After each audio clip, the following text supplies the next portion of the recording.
दोस्तों, बहुत समय पहले की बात है। किसी नगरी में एक युवक रहा करता था। वह युवक बहुत ही शर्मीला था। वह इतना शर्मीला था कि जब भी उसके सामने कोई नया व्यक्ति आ खड़ा होता तो वह उससे बात तक नहीं करता था।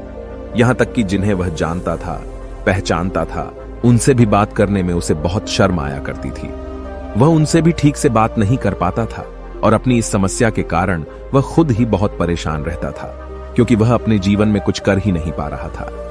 धीरे धीरे समय बीतता गया और समय बीतने के साथ साथ उस युवक की शर्म आने की आदत भी बढ़ती चली गई, जिस कारण वह अत्यधिक निराश रहने लगा, परेशान रहने लगा, चिंतित रहने लगा। उसे यह समझ नहीं आ रहा था कि वह अपनी इस समस्या से किस तरह से छुटकारा पाए। उसके घर वाले भी अब उसकी इस समस्या को लेकर बहुत चिंतित रहने लगे थे। वे सोचते थे इसका क्या होगा, या अपने जीवन में कुछ कर पाएगा भी या नहीं। जब भी वह कहीं पर काम के लिए जाता तो लोग उसके इस सीधेपन का फायदा उठाते, उसे परेशान करते। वह कुछ ज्यादा कह नहीं पाता था, जिस कारण उसे कोई कुछ भी कह देता और वहां से चला जाता। इन्हीं सब कारणों की वजह से उसका मन कहीं भी किसी भी काम में नहीं लगता। वह हर काम को कुछ ही दिनों में छोड़ दिया करता। उसके मन में बहुत कुछ चल रहा था। उसके मन में विचारों के तूफान उठ रहे थे। वह सबसे बहुत कुछ कहना चाहता था, लेकिन अपनी इस आदत के कारण वह किसी से कुछ नहीं कह पा रहा था। वह अंदर ही अंदर घुटता जा रहा था। सारे विचार, सारी बातें उसके मन में ही दबी पड़ी थीं, लेकिन कभी भी वह किसी से भी अपने मन की बात नहीं बताता था। जब छोटा सा बच्चा था तब उसे लोग बहुत पसंद करते थे। उसकी इस आदत को भी लोग सराहते थे, लेकिन इसी आदत की वजह से जब वह बड़ा हो गया, युवा हो गया, तो इसी आदत के कारण उसे अपना जीवन जीने में भी अत्यधिक परेशानियां उठानी पड़ रही थीं। और वह युवक भी अपनी इस गलती के कारण बहुत परेशान रहता। अपनी इस एक आदत से छुटकारा पाना चाहता था। वह चाहता था कि वह लोगों से अपने मन की बात खुलकर कह पाए। वह जो कुछ करना चाहता है, जो कुछ कहना चाहता है, वह सब से वह खुलकर कह सके, कर सके। लेकिन जब भी कोई दूसरा उसके सामने आता तो उसकी जुबान मानो खुलती ही नहीं। यहां तक कि वह अपने माता पिता के सामने भी ठीक से बात नहीं कर पाता था। केवल उसके कुछ मित्र थे जिनसे वह अपने मन की बात कर पाता था। जब भी वह किसी बात का जवाब देता तो लोग उसकी हंसी उड़ाते, उसका मजाक बनाते। लोग कहते कि आज तो तेरे मुंह में भी जबान आ गई है। यह समस्या दिन ब दिन बढ़ती चली जा रही थी और इस समस्या के कारण अब उसके पिता भी अत्यधिक चिंतित रहने लगे थे। वह चाहते थे कि उनका बेटा भी दूसरों के सामने अपने मन की बात रख सके, लेकिन एक दिन जब अपने उस बेटे को दूसरों के सामने शर्मिंदा होता हुआ देख रहे थे, तभी उन्हें बहुत क्रोध आया और वह अपने बेटे को खरी खोटी सुनाने लगे। उन्होंने उसे इतना डांट दिया कि वह युवा लड़का अत्यधिक क्रोधित हो गया और वहां से बिना कुछ कहे वह वहां से चला गया। शाम हो चुकी थी और अब तक उनका बेटा घर नहीं लौटा था। माता और पिता दोनों बड़े ही चिंतित थे। वे अपने बेटे को वापस घर पर देखना चाहते थे, लेकिन युवा लड़का तो भागते भागते पहाड़ की चोटी पर जा पहुंचा था। वह वहां से नीचे की ओर झांक रहा था और ईश्वर से कह रहा था, हे भगवान, आपने मुझे ऐसा क्यों बनाया? लोग मेरा मजाक उड़ाते हैं, लोग मेरी हंसी उड़ाते हैं। जब मैं इस दुनिया में अपने मन की बात रख ही नहीं सकता, मैं किसी से कुछ कह ही नहीं सकता, तो फिर मैं इस जीवन को जीकर क्या करूंगा? जब भी मैं किसी से कुछ कहने की कोशिश करता हूं तो लोग मेरा मजाक बनाते हैं, मेरी हंसी उड़ाते हैं। यहां तक कि वह मुझसे कुछ भी कहकर चले जाते हैं और मैं उनका जवाब नहीं दे पाता। ऐसा जीवन जीकर मुझे क्या मिलेगा? इसलिए मैं तेरे पास आ रहा हूं। इतना कहकर जैसे ही वह युवक कूदने की तैयारी कर रहा था कि तभी पीछे से आवाज सुनाई पड़ी, बेटा, जान देना तो बहुत आसान है, लेकिन इस जान को तुम वापस नहीं पा सकोगे। जैसे ही यह आवाज उसके कानों में पड़ी, वह पीछे मुड़कर देखने लगा। उसने जैसे ही पीछे मुड़कर देखा, उसने पाया कि एक बौद्ध भिक्षु उसके पीछे खड़े हैं। उन्हें देखकर वह डर सा गया और अपने कदम पीछे खींच लिए और चुपचाप वहां पर खड़ा हो गया। अपनी आदत के कारण वह उनसे कुछ कह नहीं पा रहा था। तभी बौद्ध भिक्षु उस युवक से कहते हैं, बेटा, क्या बात है? आखिर तुम यहां पर क्या कर रहे हो और तुम अपने इस जीवन को क्यों समाप्त करना चाहते हो? यह अनमोल जीवन बहुत कम लोगों को नसीब होता है और तुम्हें यह जीवन व्यर्थ लगता है। इस पर वह युवक कहता है, नहीं नहीं, कुछ नहीं, मैं तो बस यहां पर खड़ा होकर देख रहा था। तभी बौद्ध भिक्षु उस युवक से कहते हैं, बेटा, मैं जानता हूं कि तुम यहां पर क्या करने आए थे। तुम मुझसे कुछ नहीं छुपा सकते, लेकिन मैं चाहता हूं कि तुम अपनी समस्या मुझसे खुद बताओ, तभी मैं उसका समाधान तुम्हें बता पाऊंगा। यदि तुम चाहते हो कि कोई तुम्हारी मदद करे तो उसके लिए पहले तुम्हें ही आगे बढ़ना होगा।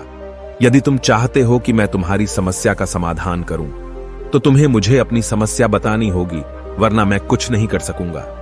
उन बौद्ध भिक्षुओं की यह बात सुनकर वह युवक कहता है, नहीं नहीं, मैं ठीक हूं, मैं सच कह रहा हूं। उस युवक की यह बात सुनकर बौद्ध भिक्षु उस युवक से कहते हैं, ठीक है बेटा, यदि तुम नहीं चाहते कि मैं तुम्हारी मदद करूं तो कोई बात नहीं, मैं तुम्हारी बात पर विश्वास कर लेता हूं। लेकिन तुम्हें भी मेरी एक बात पर विश्वास करना चाहिए कि मैं तुम्हारी मदद के लिए ही यहां पर आया हूं। तुम चाहो तो तुम अपनी समस्या मुझे बता सकते हो और मैं तुम्हारी इस समस्या का समाधान भी अवश्य करूंगा। इसका जवाब देते हुए युवक उन बौद्ध भिक्षु से कहता है, नहीं नहीं, मैं ठीक हूं, आप जाइए। इस पर वह बौद्ध भिक्षु उस युवक से कहते हैं, ठीक है बेटा, यदि तुम चाहते हो कि मैं यहां से चला जाऊं तो मैं यहां से चला जाता हूं, लेकिन मेरी एक बात याद रखना, मेरे जाने के बाद मैं तुम्हारी कोई मदद नहीं कर पाऊंगा और हो सकता है कि तुम्हारी मदद के लिए कोई और आगे भी ना आए। इतना कहकर बौद्ध भिक्षु पीछे की ओर मुड़े और अपने मार्ग में आगे बढ़ने लगे। वो युवक वहीं पर खड़ा होकर यह सब देख रहा था। जैसे ही वह कुछ दूर पहुंचे तभी उस युवक ने जोर से आवाज लगाई, हे गुरुदेव, मेरी समस्या बहुत बड़ी है, क्या आप उसका समाधान कर सकेंगे? क्या आप मुझे उसका समाधान दे सकेंगे? यह सुनकर बौद्ध भिक्षु वहीं पर खड़े हो गए। पीछे मुड़कर उन्होंने उस युवक की बात का जवाब देते हुए कहा, बेटा, इस दुनिया में कोई भी ऐसी समस्या नहीं है जिसका कोई समाधान न हो। यदि तुम मुझे अपनी समस्या बताओगे तो मैं उसका समाधान अवश्य करूंगा। तभी वह युवक उन बौद्ध भिक्षु से अपनी समस्या बताते हुए कहता है, गुरुवर, मेरी एक बहुत बड़ी समस्या है कि मैं शर्मीला हूं, जिस कारण मैं किसी से कोई बात नहीं कर पाता। यहां तक कि मैं अपने मन की बात भी किसी को नहीं बता पाता। जब भी मैं किसी से बात करने की कोशिश करता हूं तो लोग मेरा मजाक उड़ाते हैं, मेरी हंसी उड़ाते हैं। जब भी मुझे कोई खरी खोटी सुनाता है, उल्टी सीधी बातें करता है, तो मैं उनका जवाब नहीं दे पाता। मैं लोगों की तरह चालाक बनना चाहता हूं, लोगों की तरह बातों का जवाब देना चाहता हूं, अपने मन की बात करना चाहता हूं। मैं इस दुनिया के साथ कदम से कदम मिलाकर आगे बढ़ना चाहता हूं। क्या इसका कोई समाधान है? उन भिक्षु ने उस युवक की सारी बातें ध्यानपूर्वक सुनी और फिर जवाब देते हुए कहते हैं, बेटा, जरूरत से ज्यादा शर्मीला होना, इसका अर्थ यह है कि तुम्हारे अंदर कोई डर है जिसे तुम पहचान नहीं पा रहे, जिस कारण उसका समाधान करने में भी असमर्थ हो। शर्म करना अलग बात है और डरना अलग। जब हमारे भीतर डर होता है तब हम कहीं भी, किसी से भी कोई भी बात नहीं कर सकते। हमें चारों तरफ केवल डर ही नजर आता है और हम हर जगह से डरते ही रहते हैं, लेकिन इसे शर्माना नहीं कहते। शर्म तो बस एक हद तक तुम्हें चुप रख सकता है। फिर वह बौद्ध भिक्षु उस युवक से कहते हैं, बेटा, तुम सबसे अधिक किससे शर्माते हो? युवक इसका जवाब देते हुए कहता है, गुरुवर, मुझे अपने पिता से बात करने में बहुत शर्म आती है, मैं उनके सामने कुछ बोल ही नहीं पाता। तभी वह बौद्ध भिक्षु उस युवक से कहते हैं, अच्छा, तो यह बताओ, जब तुम अपने पिता से बात कर रहे होते हो या फिर बात करने का प्रयास करते हो तो तुम्हारे मन में कैसे ख्याल आते हैं? युवक इसका जवाब देते हुए कहता है, गुरुवर, जब भी मैं अपने पिता से बात करने का प्रयास करता हूं तो मुझे ऐसा लगता है कि मानो मेरे पिता अभी मुझे डांट देंगे, मुझ पर क्रोध करेंगे, मुझसे या नाराज हो जाएंगे, और कहीं ना कहीं मुझे यह भी लगता है कि मैं कुछ गलत बात ही करूंगा। यहां तक कि मेरे मन में ऐसे भी ख्याल आते हैं कि शायद मेरे पिता मुझसे प्यार ही नहीं करते। परंतु गुरुवर, आप कहते हैं कि शर्म अलग है और डरना अलग बात है, तो क्या कोई ऐसा उपाय है जिससे मुझे डर ही ना हो? क्या कोई ऐसा रास्ता है जिससे मेरे अंदर का यह डर पूरी तरह से समाप्त हो जाए? कृपा करके मुझे इस समस्या का समाधान बताइए। मुझे अपने इस डर से बाहर निकलना है। मुझे लोगों की तरह अपने इस जीवन को खुलकर जीना है।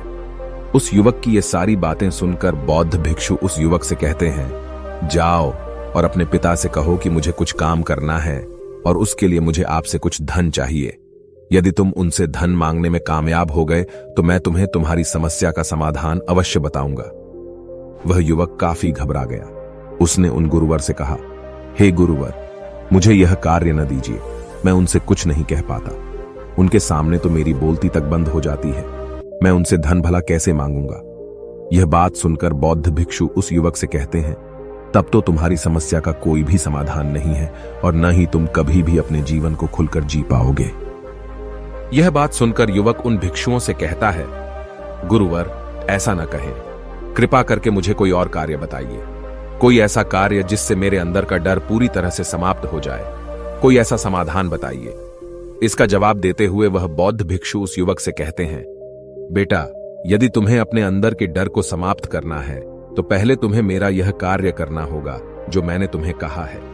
वह युवक घबराकर काफी देर सोच विचार करने के बाद पूर्ण गुरुवर से कहता है, ठीक है, यदि आप चाहते हैं कि मैं इस कार्य को करूं तो मैं इसे करने का पूरा प्रयास करूंगा।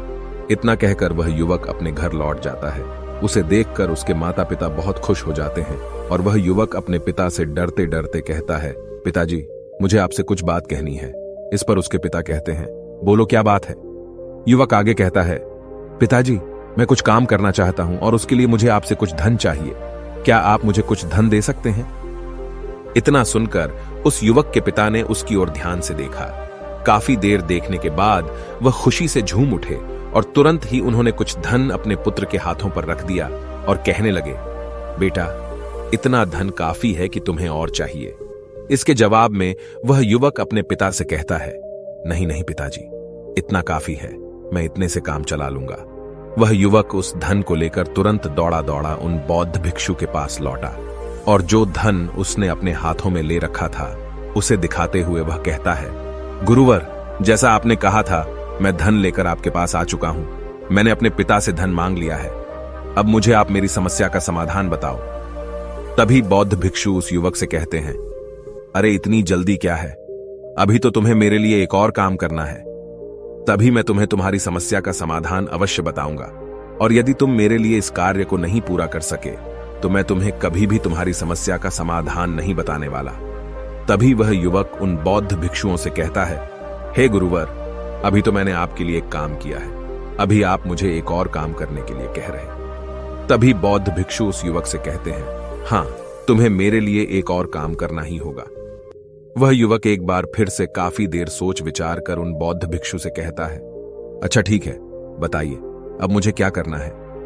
इसके जवाब में बौद्ध भिक्षु उस युवक से कहते हैं, जाओ और यह धन जो तुमने अपने पिता से मांग कर लाया है, इस धन को वापस अपने पिता को लौटा दो और साथ साथ यह भी कहना कि पिताजी, मैं अभी काम नहीं करना चाहता, लेकिन जब समय आएगा तो मैं आपसे यह धन वापस ले लूंगा और उससे अपना काम पूरा करूंगा। यह बात सुनकर युवक एक बार फिर से ऊपर से नीचे तक पूरी तरह से कांप गया और कहने लगा, गुरुवर, आप मुझे कोई और काम सौंप दीजिए, मैं उसे जरूर करूंगा।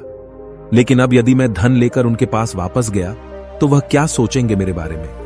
मैं तो शर्मिंदा हो जाऊंगा उनके सामने। इसलिए गुरुवर, कृपया करके मुझे कोई और काम दे दे। तभी बौद्ध भिक्षु उस युवक से कहते हैं, बेटा, जो काम मैंने तुम्हें सौंपा है, तुम्हें उसी कार्य को पूरा करना होगा, अन्यथा तुम्हारी समस्या का समाधान मैं तुम्हें नहीं बताने वाला। काफी देर सोच विचार करने के बाद वह उन बौद्ध भिक्षु से कहता है, ठीक है गुरुवर, मैं वापस जाता हूं और यह धन लौटाकर मैं अभी आता हूं।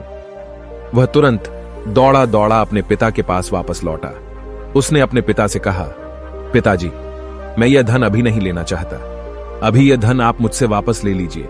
जब मुझे कोई काम पड़ेगा तो मैं आपसे यह धन वापस ले लूंगा। उसके पिता ने उस युवक की तरफ घूर घूर कर काफी देर तक देखा और फिर मुस्कुराते हुए कहने लगे, बेटा, मैं समझता हूं कि किसी भी काम को शुरू करने से पहले हमें उसके बारे में जानकारी इकट्ठा करनी चाहिए।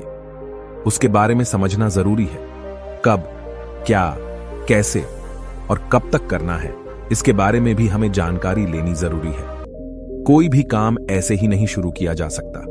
उसमें हम सफल होंगे या फिर नहीं, इसका भी अनुमान हमें लगाना पड़ता है। और जब हम इन सभी के बारे में सही जानकारी प्राप्त कर लेते हैं, तभी हमें धन लगाना चाहिए। मुझे बहुत खुशी है कि तुमने यह सही निर्णय लिया है। जब तुम्हें यह समझ में आ जाए कि जो कार्य तुम करने जा रहे हो वह तुम्हारे लिए उचित है, तब तुम चाहो तो मैं तुम्हें यह धन वापस लौटा दूंगा। युवक अपने पिता से यह सारी बातें सुनकर मन ही मन बहुत प्रसन्न था।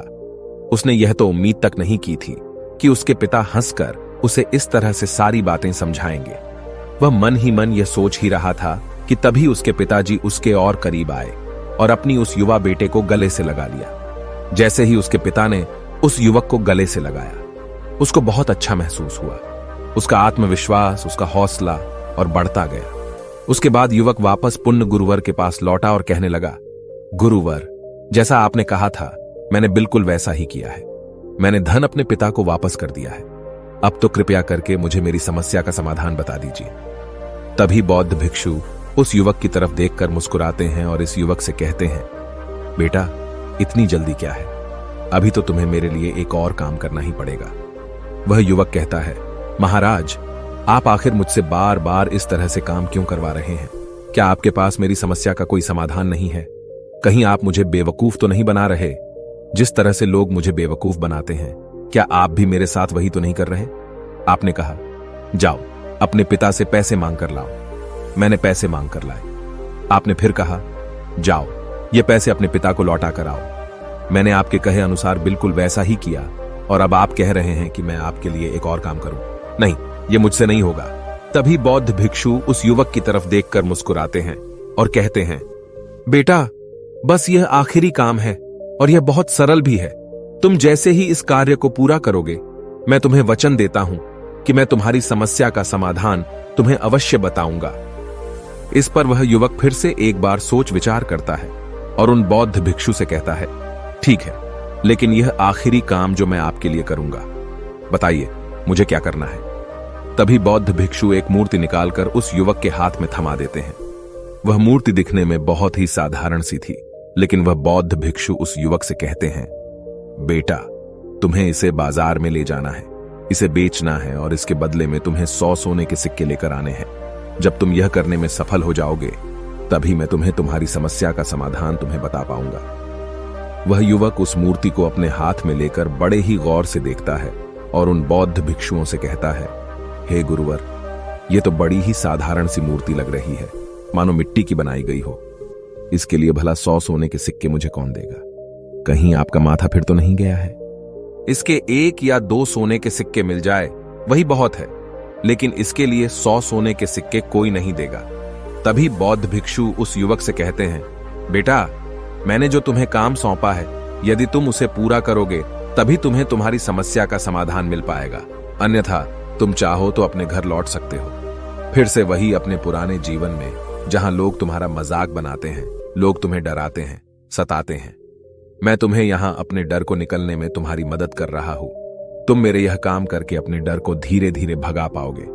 मेरे इस काम को पूरा कर दो, तुम्हें सब समझ आ जाएगा। वह युवक उन बौद्ध भिक्षुओं की बात सुनकर मन ही मन यह विचार करता है कि मुझे तो मेरी समस्या का समाधान किसी भी हालत में चाहिए, जिस कारण वह उस मूर्ति को उठाकर बाजार की ओर चल पड़ता है। बाजार पहुंचकर वह एक जगह चुपचाप उस मूर्ति को लेकर खड़ा हो जाता है और इंतजार करने लगता है कि कोई आएगा और उसे उस मूर्ति के बारे में पूछेगा और तब वह उस मूर्ति के लिए 100 सोने के सिक्के की मांग करेगा।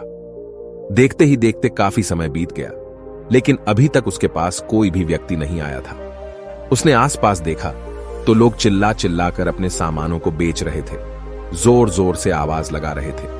उसने भी सोचा, यदि मुझे अपनी इस मूर्ति को बेचना है तो मुझे भी जोर जोर से आवाज लगानी होगी। उस युवक ने चिल्लाना शुरू किया, लेकिन वह इतनी जोर से नहीं चिल्ला पा रहा था। उसकी आवाज उसे खुद तक सुनाई नहीं पड़ रही थी, तो भला उसकी आवाज को दूसरे कैसे सुनते, जिस कारण उसे कोई भी व्यक्ति खरीदने के लिए तैयार नहीं था। धीरे धीरे शाम का समय हो चुका था और उस व्यक्ति को यह डर था कि कहीं वह बौद्ध भिक्षु वहां से कहीं चला न जाए, अन्यथा उसे उसकी समस्या का समाधान कौन देगा। यह सोचकर उसने जोर जोर से आवाज लगानी शुरू की कि 100 सोने के सिक्के में यह मूर्ति ले लो। उसकी आवाज सुनकर लोग उसके पास आने लगे और उससे यह सवाल करने लगे, इस मूर्ति में ऐसा क्या है जो तुम इसके लिए 100 सोने के सिक्कों मांग रहे हो? इसके अंदर ऐसा कुछ तो खास होगा ही। युवक काफी देर सोच विचार कर उस युवक से कहता है, नहीं नहीं, मुझे कुछ नहीं पता, मैं तो बस यह मूर्ति यहां पर बेचने आया हूं। तभी उसमें से एक युवक उस युवक से कहता है, अगर ऐसी बात है तो इस मूर्ति को कोई नहीं खरीदने वाला। आखिर इस मूर्ति में ऐसा क्या खास है जिसके लिए तुम सोने के सिक्के की मांग कर रहे हो? यह तो तुम्हें बताना ही पड़ेगा। धीरे धीरे कई लोग उसके पास आए और सभी ने बस एक ही सवाल किया, आखिर इस मूर्ति में ऐसा क्या खास है, ऐसी क्या बात है जिसके लिए तुम सोने के सिक्के की मांग कर रहे हो? उस युवक ने से बातचीत की, उन्हें समझाने की कोशिश की, कई प्रयत्न किए, लेकिन कोई भी उस मूर्ति को 100 सोने के सिक्के देकर खरीदने के लिए तैयार नहीं था। वह निराश हो गया। उसे कुछ समझ नहीं आ रहा था कि वह क्या करे। तभी बाजार में उसने देखा कि कुछ लोग अपने सामानों की खासियत बता रहे हैं। उसे बेचने के लिए उसकी खास खास बातों के बारे में लोगों को समझा रहे हैं। यह देखकर उसने भी सोचा कि मुझे भी इस मूर्ति की कुछ खासियत लोगों को बतानी होगी। उसने फिर एक बार जोर जोर से आवाज लगानी शुरू की। समस्या का समाधान निकालने वाली मेरी गुरु की इकलौती मूर्ति, जो इस दुनिया में केवल एक ही है, जिसके पास भी यह मूर्ति होगी, उसके घर में कोई समस्या नहीं होगी। यह मूर्ति उस समस्या का समाधान तुम्हें अवश्य बताएगी। यह सुनकर लोग उसके पास पहुंचने लगे और उसे यह सवाल करने लगे, क्या सच में यह मूर्ति जिसके पास होगी उसके पास कोई समस्या नहीं होगी? क्या सच में यह सभी समस्याओं का समाधान करती है? इसका जवाब देते हुए युवक कहता है, हां, सभी समस्याओं का समाधान कर देती है। यदि आप इस मूर्ति को ले जाते हैं, आपके घर में कोई भी समस्या होगी तो उसका समाधान यह आपको अवश्य बताएगी। चाहे कोई भी समस्या हो, कैसी भी समस्या हो, कैसी भी परिस्थिति हो, आपको इसका समाधान अवश्य मिलेगा। इतना सुनने के बाद अब वही एक मूर्ति सबको चाहिए थी। उस मूर्ति के दाम लगाने लगे। कोई उसे 200 सोने के सिक्के तो कोई 400, कोई 600 तो कोई 1000 सोने के सिक्के देने के लिए तैयार था। उस मूर्ति की कीमत लगातार बढ़ती जा रही थी। जैसे जैसे लोगों को पता चलता जा रहा था कि यह मूर्ति लोगों की समस्या का समाधान करती है, लोग उसे किसी भी कीमत पर खरीदने के लिए तैयार हो गए थे। अब वह युवक भी आत्मविश्वास के साथ और जोर से चिल्ला रहा था। लोगों को उस मूर्ति के बारे में समझा रहा था, बता रहा था। अब उसके मन में कोई डर नहीं था। वह लोगों को उस मूर्ति के बारे में पूरे आत्मविश्वास के साथ, बिना घबराए, उस मूर्ति की खासियत बताने में लगा हुआ था, जिस कारण लोग उस पर भरोसा कर रहे थे। और वह भरोसा लोगों की नजरों में नजर भी आ रहा था। जैसे जैसे अंधेरा होता गया, लेकिन लोगों की भीड़ मानो कम होने का नाम ही नहीं ले रही थी। लोग उस मूर्ति को खरीदना चाहते थे। उस युवक ने जोर से आवाज लगाई कि मुझे क्षमा करें, यह मेरे गुरु की मूर्ति है और मैं इसे बेचना नहीं चाहता। इतना कहकर वह युवक उस मूर्ति को लेकर वापस खाली हाथ लौट आया और उन गुरुवर के पास पहुंचा और उन गुरुवर से कहने लगा, हे गुरुदेव, आपका बहुत बहुत धन्यवाद। इस मूर्ति ने मेरी समस्या का समाधान कर दिया। मुझे समझ में आ गया कि मेरी क्या समस्या थी। हालांकि मैं इसे बेचकर सोने के सिक्के तो आपके लिए नहीं ला पाया, लेकिन मुझे मेरी समस्या का समाधान अवश्य मिल गया। आपका बहुत बहुत धन्यवाद। इस बात को सुनकर बौद्ध भिक्षु उस युवक से कहते हैं, बेटा, मैंने तुम्हारी समस्या का समाधान नहीं किया है। तुमने तो खुद ही अपनी समस्या का समाधान किया। अपनी समस्या तुमने खुद ही सुलझाई है। तुम्हारे मन में हजारों सवाल थे। मैं यह करूंगा तो लोग क्या कहेंगे, मेरे बारे में क्या सोचेंगे। यदि मैं अपना मुंह खोलूंगा तो लोग मेरे पर हंसेंगे। यदि मैंने मुंह खोला तो मैं कुछ गलत ही करूंगा। ऐसे कई सारे विचार तुम्हारे मन में थे। ऐसे कई सारे डर तुमने अपने मन में पाल रखे थे। लेकिन जब इस मूर्ति के बेचने के दौरान तुमने उन हजारों लोगों का सामना किया, उनके सामने खुलकर अपनी बात रखी, उनके सामने खुलकर वह कहा जो तुम्हें कहना था, तो तुम्हारे मन का डर खुद खुद समाप्त हो गया। जिसे तुम शर्माना कहते थे, वो अपने आप ही तुम्हारे भीतर से कहीं गायब हो गया। युवक अपने गुरु की यह बात सुनकर अपने गुरुवर से कहता है, गुरुवर, आप सही कहते हैं। आपने आज मेरे मन में वो विश्वास जगा दिया है जिसे मैं अब अपने जीवन में कुछ भी हासिल कर सकता हूं। आपका बहुत बहुत धन्यवाद। डर को धीरे धीरे खत्म करने से ना ही आपको शर्म आएगी और ना ही डर लगेगा। और जब आपके भीतर का डर हमेशा के लिए समाप्त हो जाएगा, तो आप अपने जीवन में जो भी कुछ करना चाहते हैं, जो भी कुछ पाना चाहते हैं, उसका रास्ता आपके लिए पूरी तरह से साफ हो जाएगा और आप अपने मार्ग पर तेजी से आगे की ओर बढ़ने में सक्षम भी हो जाएंगे। इसलिए लोग क्या कहते हैं, क्या कहेंगे, ये सब छोड़ दीजिए और खुद पर विश्वास कीजिए, क्योंकि आप ही हैं जो अपने इस डर का सामना कर सकते हैं। अगर आप किसी ऐसे व्यक्ति को जानते हैं जो हर वक्त शर्माता है या अपनी बात खुलकर लोगों के सामने नहीं रख पाता, तो ये वीडियो उनके साथ शेयर करना ना भूलें। दोस्तों, उम्मीद है कि आपने आज के इस वीडियो से जरूर कुछ न कुछ सीखा होगा। ऐसी ही ज्ञान से भरपूर कहानियां सुनने के लिए सब्सक्राइब करें। और दोस्तों, हमें काफी सारे कमेंट्स आए हैं ये पूछते हुए कि हम कहानियां कहां से लेते हैं। हमने इस बारे में सोचकर अपने मेंबर्स को ये कहानियां देने का फैसला किया है। तो अगर आपको कहानियां पढ़ने में इंटरेस्ट है, चलिए मिलते हैं एक और वीडियो में। तब तक के लिए अपना ख्याल रखें। नमो बुद्धाय।